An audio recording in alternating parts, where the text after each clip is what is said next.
Cage Minds. We got Brenda Gonzales-Means joining us.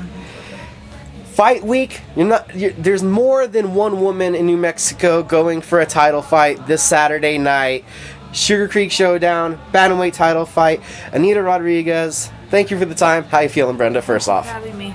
Feeling good. A little tired. Just starting to do the weight cut. Got my last hard strength and conditioning class in this morning.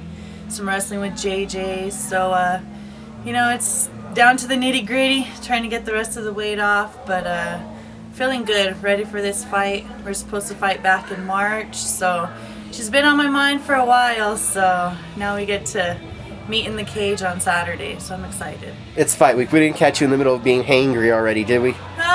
Right there. I'm right there. Getting there? Yeah, getting there. So. We know it's been since January, I believe, was your last fight. So what's this year been like for you trying to get fights, trying to stay active? It's been frustrating. Like I said, I was supposed to fight Anita in March. She got an injury the week of, so, I had that whole training camp. You're getting ready, you're ready to peak, and then you get the news that your fight is canceled. So that's frustrating, So then I got a boxing fight that came up in July, so I started training pretty good for that in New York. Again, the main event got injured, so they postponed the event. I was supposed to fight same girl in September, and the commission didn't clear me out there because I've had LASIK surgery. So this is my fifth training camp I've been in, so I'm just ready to get in there. Had a lot of training, learned a lot. I've been concentrating on wrestling a lot, of course, boxing, jits. I'm just ready to put it to the test. So why does LASIK surgery disqualify you from fighting? Was it explained to you? I guess some commissions are pretty picky with that, so. I'm just asking. I've never seen it because I've seen dudes that take off their glasses and I'm sure they're blind, and I see them get in the cage and I'm like, how do they know where to hit? It's just a blob. Yeah, it was. It was a bummer. I was excited to go fight in Long Beach, New York, or is it Long Beach? Long Island. Long Island. Long Island, New York, but it didn't happen. So here we are. So then, from the postponement in March, how long did it take before these talks got reignited that you would be having this fight? Because I know I wrote this article, it feels like quite a while ago, announcing this fight. It's funny because, after my boxing fight got canceled, that was 3 fights in a row I had been training for.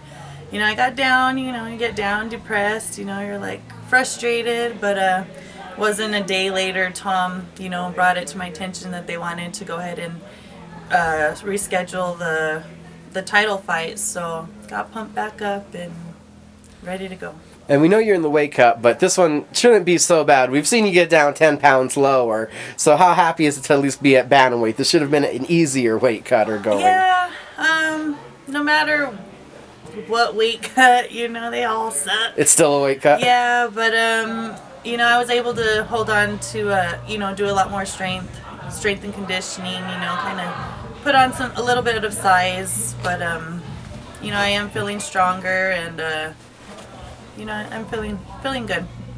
Feeling good. You've been preparing for Anita all year then, technically. All year. So what are your thoughts on her as an opponent? Last 2 wins, both by knockout. What is her most dangerous aspect that she's bringing into the cage? I've only watched one video on her. There's one round of one video on YouTube I think I found. Yeah, Did you see that too? I'm not probably the same one. She looks like a boxer, she looks like a little gamer. Saw her throw some kicks, but she throws her right hand a lot, so just watch out for the right hand. So is that you're feeling that your boxing experience, because you've had a lot more in-ring time, then that should be a difference maker? I'm prepared for whatever she brings, Our coaches do a good job of just training us all around, so I have awesome teammates, different looks, so I'm comfortable for whatever she brings. And what do you feel over this last year you've been able to improve on most in your game?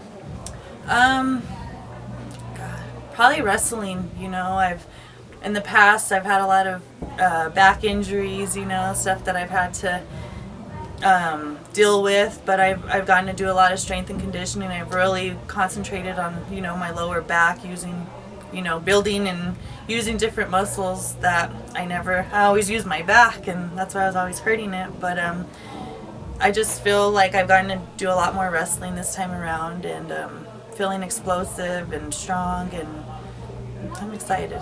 So talking about that time off, how much was it some blessing? Because we know you fighters, you guys love to keep fighting, love to make that money, but sometimes the body needs that rest. Sometimes, yeah. You know, this was probably the longest.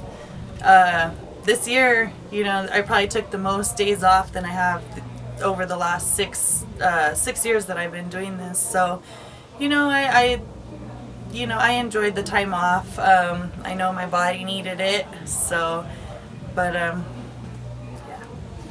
Early in your career, you had that King of the Cage women's title. What does getting the Sugar Creek title mean to you? Just want to go get another belt, you know. Can't have too many belts, so I'm excited. You know, I love fighting, period. So if there's a belt involved, then it's just a bonus. Talking about that strength and conditioning, is that you feel that this will be a different experience up at 35 for you this time? I've been working with Dwayne Davis, you know, at Functional Fury. You know, I would work with JJ in the past, or I would do my own weightlifting. But I feel Dwayne, you know, I get more one-on-one with Dwayne, and he has, you know, he's pushed me to my limits. So I'm excited to see what strength I have at the 135. When you've thought of this week and your hand being raised, how does it happen? Just viciously, you know. I'm going for the finish, so I always try and go for the finish.